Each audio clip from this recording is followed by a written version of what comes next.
कोल्हापूर गगनबावडा मार्गावरील सांगरूळ फाट्यावर एसटीचा थांबा आहे. या परिसरातील कारखाना, वित्तीय संस्था तसंच शैक्षणिक संस्थांमुळे परिसरात नेहमी गर्दी असते. सकाळी 11 वाजता विद्यार्थ्यांची या थांब्यावर गर्दी असल्यानं अनेकदा एसटीचे कर्मचारी इथं बस थांबवत नाहीत. यामुळे विद्यार्थ्यांची गैरसोय होतीये. एकतर अनेकदा बस वेळेत येत नाही आणि आल्यानंतर ती या थांब्यावर थांबत नसल्यानं विद्यार्थ्यांची गैरसोय होतीये. अनेकदा बस थांब्यापासून काही अंतरावर थांबवण्यात येते. त्यामुळे बस पकडण्याच्या प्रयत्नात काही विद्यार्थ्यांना दुखापतीही झाल्यात.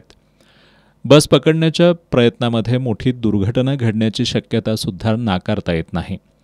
गर्दी पाहून वाहक विद्यार्थ्यांना बसमध्ये चढू देत नसल्याचे प्रकार घडत आहेत.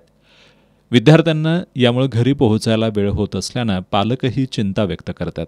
त्यामुळे तातडीनं संबंधित अधिकाऱ्यांनी लक्ष देऊन या ठिकाणी एसटी बस थांबवण्यासाठी चालक वाहक यांना सूचना द्याव्यात.